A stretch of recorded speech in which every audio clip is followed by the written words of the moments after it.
بسم اللہ الرحمن الرحیم۔ السلام علیکم ناظرین۔ وہ کیا چیز ہے جو اللہ کو معلوم نہیں؟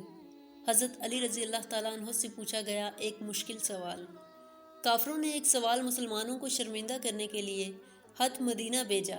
یہ خط جب حضرت علی رضی اللہ تعالیٰ عنہ کی بارگاہ میں پہنچا تو آپ بھی حیران رہ گئے، کیونکہ اس میں عجیب سوالات تھے، جیسا کہ وہ کون سی چیز ہے جو خدا کے علم میں بھی نہیں۔ بسم اللہ الرحمن الرحیم۔ ویسے تو ہر صحابی سے آپ صلی اللہ علیہ وآلہ وسلم کو پیار تھا، ہر صحابی آپ صلی اللہ علیہ وآلہ وسلم کا جانثار ساتھی اور محبوب تھا، لیکن بعض ایسے خوش نصیب بھی ہیں جن سے آپ صلی اللہ علیہ وآلہ وسلم کو خاص تعلق اور محبت تھی۔ ان میں حضرت علی رضی اللہ تعالیٰ عنہ کی ذات گرامی بھی ہے۔ حضرت علی رضی اللہ تعالیٰ عنہ سے آپ صلی اللہ علیہ وآلہ وسلم کو جو تعلق خاطر تھا وہ بہت زیادہ تھا۔ آپ داماد رسول صلی اللہ علیہ وآلہ وسلم تھے اور بے شمار مواقع پر رسول اکرم صلی اللہ علیہ وآلہ وسلم کی ذات گرامی سے منسوب ایسی کئی روایات ہیں جن سے حضرت علی رضی اللہ تعالیٰ عنہ کی فضیلت معلوم ہوتی ہے۔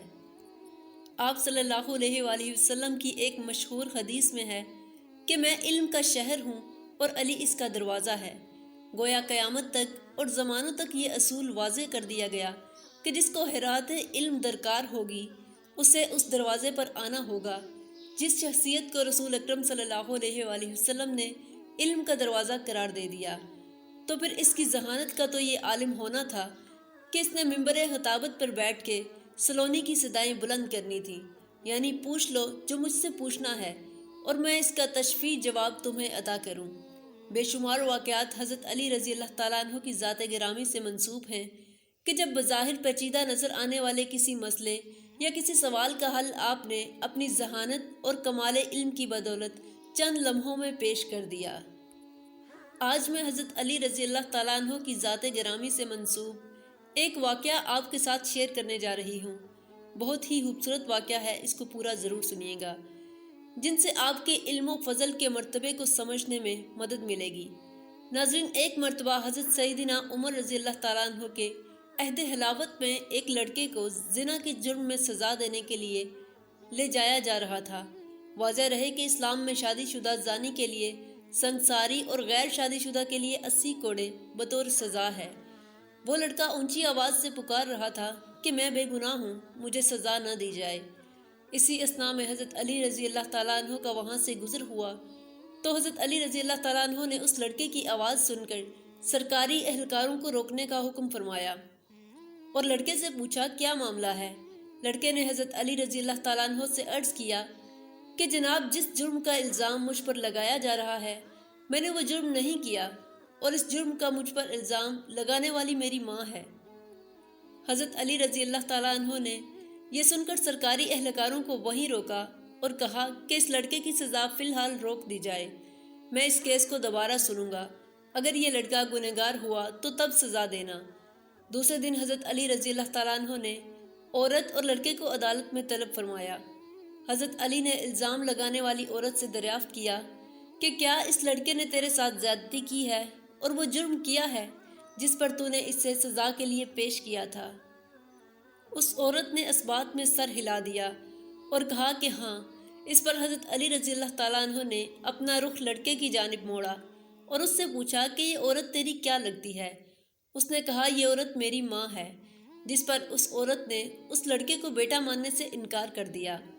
اس عورت کے انکار پر معاملہ گمبھیر ہو گیا۔ فیصلہ سننے کے لیے لوگوں کا بہت بڑا مجمع اکٹھا ہو چکا تھا۔ حضرت علی رضی اللہ تعالیٰ عنہ نے فرمایا تو اچھا ہے اے عورت، میں اس لڑکے کا تیرے ساتھ اتنے حق مہر کے بدلے نکاح کرتا ہوں۔ تو عورت چیخ اٹھی کہ علی، کیا کسی بیٹے کا ماں کے ساتھ نکاح ہو سکتا ہے؟ حضرت علی رضی اللہ تعالیٰ عنہ نے جواب فرمایا کہ تیرے اس دعوے کا کیا مطلب ہے؟ اس عورت نے جواب دیا اے علی، یہ لڑکا تو واقعی میں میرا بیٹا ہے۔ اس پر حضرت علی رضی اللہ تعالیٰ عنہ نے فرمایا کہ کیا کوئی بیٹا اپنی ماں کے ساتھ دست درازی کر سکتا ہے؟ عورت نے کہا کہ ہرگز نہیں۔ تو حضرت علی رضی اللہ تعالیٰ عنہ نے پوچھا کہ تو نے اپنے بیٹے کے اوپر ایسا گھٹیا الزام کیوں لگایا؟ عورت نے جواب دیا میری شادی ایک چھوٹی عمر میں امیر کبیر شخص سے ہوئی تھی، اس کی بہت زیادہ جائیداد تھی، یہ بچہ ابھی کم سن دودھ پیتا ہی تھا کہ میرا خاوند مر گیا، تو میرے بھائیوں نے مجھے کہا کہ یہ لڑکا تو اپنی باپ کی جائیداد کا وارث ہے، اس کو کہیں چھوڑ آؤ۔ میں اسے کسی آبادی میں چھوڑ آئی، ساری جائیداد میری اور بالآخر میرے بھائیوں کی ہوگی۔ یہ لڑکا بڑا ہوا تو ماں کی محبت نے اس کے دل میں انگڑائی لی، یہ ماں کو تلاش کرتا میرے گھر تک پہنچ گیا۔ میرے بھائیوں نے مجھے پھر ورگلایا کہ اس پر جھوٹا الزام لگا کر اس کی زندگی کا سانس ہمیشہ کے لیے ختم کر دیا جائے، تو میں نے اپنے ہی بیٹے پر جھوٹا الزام اپنے بھائیوں کی باتوں میں آ کر لگا دیا، اور دولت کی لالچ نے مجھے اندھا کر دیا، جبکہ حقیقت تو یہی ہے کہ یہ میرا بیٹا ہے اور اس معاملے میں بالکل بے گناہ ہے۔ جب اس واقعے کا علم حضرت امیر المومنین سیدنا عمر بن خطاب رضی اللہ تعالیٰ عنہ کو ہوا تو آپ رضی اللہ تعالیٰ عنہ نے فرمایا کہ اگر آج علی نہ ہوتے تو عمر ہلاک ہو جاتا۔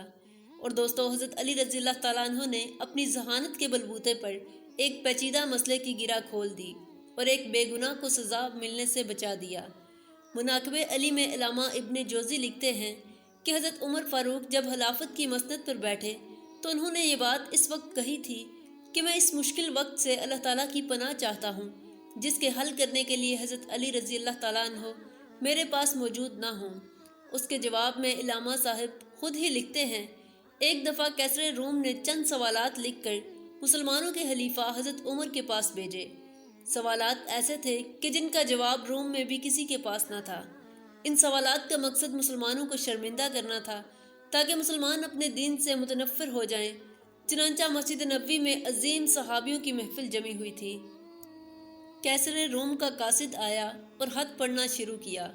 خط کی تحریر کچھ یوں تھی کہ بادشاہ روم نے لکھا تھا کہ یہ خط ہے بادشاہ روم کیسر بنی الاصغر کا وقت کے خلیفہ حضرت عمر کی طرف کہ میں نے جو سوالات لکھے ہیں مجھے ان سب کے جوابات بتا دیں۔ نمبر 1، وہ کون سی چیز ہے جس کو خدا نے تخلیق نہیں کیا؟ نمبر 2، وہ کون سی چیز ہے جو خدا کے علم میں نہیں؟ نمبر 3، وہ کون سی چیز ہے جو اللہ تعالیٰ کے پاس نہیں؟ وہ کون سی چیز ہے جس کے سب بال ہی بال ہیں؟ وہ کون سی چیز ہے جس کا صرف منہ ہی منہ ہے؟ وہ کون سی چیز ہے جس کے صرف پاؤں ہی پاؤں ہیں؟ اور وہ کون سی چیز ہے جس کی صرف آنکھیں ہی آنکھیں ہیں؟ وہ کون سا بندہ ہے جس کا خاندان نہیں؟ وہ کون سی چیز ہے جو شکم مادر میں نہیں ہے؟ وہ کون سی بے جان چیز ہے جو سانس لے سکتی ہے؟ وہ کون سی بے جان چیز ہے جو سانس نہیں لے سکتی؟ ناقوس کی آواز کیا ہے؟ وہ کون سی چیز ہے جس میں ایک مرتبہ پرواز کی؟ وہ کون سی چیز ہے جس پر صرف ایک بار سورج چمکا؟ وہ کون سا درخت ہے جس کے سائے کو تیز رفتار سوار 100 سال دوڑ کر بھی عبور نہیں کر سکتا؟ وہ کون سا درخت ہے جو دھوپ اور پانی کا محتاج نہیں؟ دنیا میں اس کی مثال کیا ہے؟ جنت کے برتن جن میں مختلف قسم کے کھانے ہوتے ہیں، جنتی لوگ ایک دوسرے سے ملتے ہیں، دنیا میں اس کی مثال کس طرح کی ہے؟ جنت کے سیب سے حوریں برآمد ہوں گی لیکن ان میں ذرا برابر بھی کمی واقع نہیں ہوگی۔ دنیا میں اس کی مثال کیا ہے؟ جنت کی چابیاں کیا ہیں؟ حضرت عمر نے خط پڑھتے ہی فرمایا کہ اس کا جواب تو صرف برادر رسول بابل علم حضرت علی رضی اللہ تعالیٰ عنہ دے سکتے ہیں۔ چنانچہ یہ خط ان کی طرف بڑھا دیا گیا۔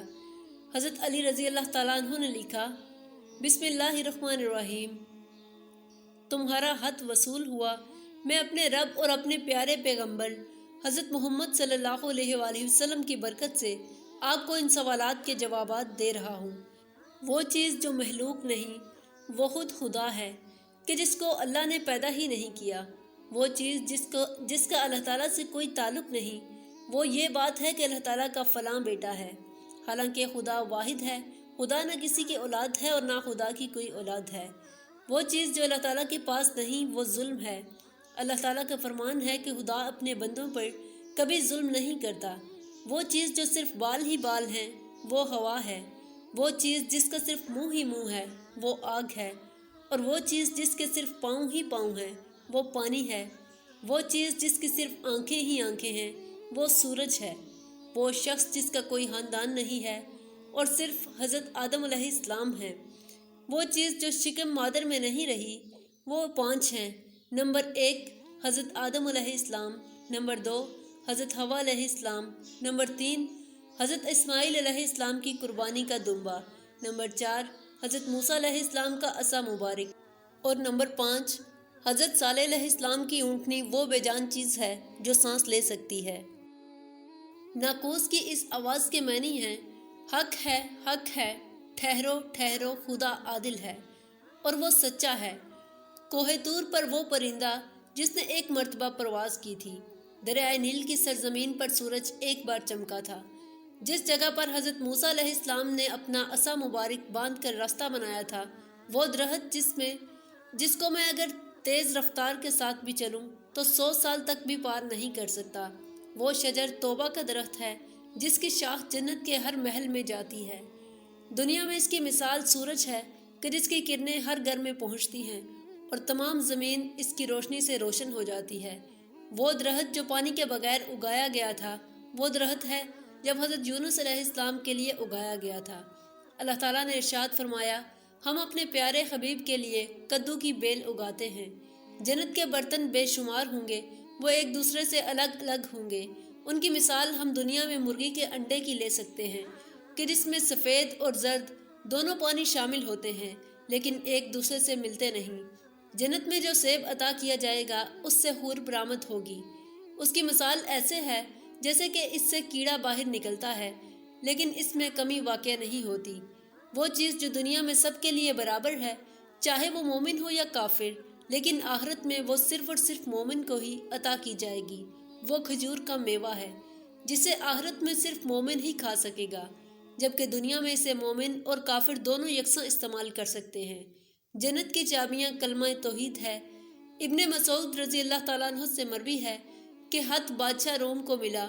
اس نے خط کو پڑھ کر کہا کہ میرے سوالات کے جواب صرف اور صرف خاندان رسول سے ہی مل سکتے تھے۔ پھر دریافت کیا کہ یہ جواب کس اعلیٰ ہستی نے دیے ہیں۔ ایلچی نے جواب دیا کہ ان سوالات کے جوابات مولا علی علیہ السلام نے دیے ہیں، جس کو حضرت محمد صلی اللہ علیہ وآلہ وسلم نے علم کا دروازہ کہا ہے۔ اس شخصیت نے یہ جواب دیے ہیں۔ یہ خط پڑھنے کے بعد کیسر روم نے حضرت علی رضی اللہ تعالیٰ عنہ کو خط لکھا کہ مجھے آپ کا ارسال کیا ہوا خط مل گیا ہے۔ وہ پڑھ کر مجھے یقین ہو گیا ہے کہ آپ اہل بیت ہیں اور رسالت کا قیمتی خزانہ ہیں۔ آپ ہی حقیقی شجاعت اور علم کے وارث ہیں۔ کیسر روم نے اپنے دوسرے خط میں لکھا کہ میری یہ خواہش ہے کہ آپ مجھے مذہب اور دین کی مزید معلومات بھیجیں۔ روح کی وضاحت چاہتا ہوں جس کا ذکر خدا تعالیٰ نے اپنی کتاب قرآن مجید میں کیا ہے۔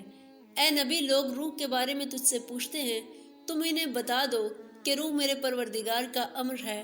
یہ روح کیا چیز ہے؟ مولا علی رضی اللہ تعالیٰ عنہ نے جواب خط میں یہ لکھا کہ مابعد روح ایک نورانی نقطہ ہے اور ایک غیر مرئی مخلوق ہے جس کو اللہ نے اپنی قدرت کاملہ سے پیدا فرمایا ہے اور اپنے خاص خزانے سے نکال کر اپنی ملکیت میں رکھا ہوا ہے، اور یہی روح ہے، اور یہی روح ہی اصل میں ہر چیز کا سبب ہے، اور ہر روح جاندار کے پاس ایک وقت مقررہ تک امانت ہے۔ جب اس کی مدت مکمل ہو جاتی ہے تو خدا تعالیٰ اس سے اپنے پاس بلا لیتا ہے۔ اللہ پاک سے دعا ہے کہ وہ ہمیں نیک اعمال کرنے کی توفیق عطا فرمائے اور ہمیں ایمان کی دولت عطا فرمائے اور ہماری تمام جائز دعاؤں کو قبول فرمائے۔ دوستو، امید ہے کہ یہ ویڈیو آپ کو انفارمیٹیو لگی ہوگی۔ ویڈیو اچھی لگی ہو تو ویڈیو کو لائک کریں اور چینل کو سبسکرائب کریں تاکہ مزید ایسے خوبصورت اسلامک واقعات کی ویڈیوز آپ تک بآسانی پہنچ سکیں۔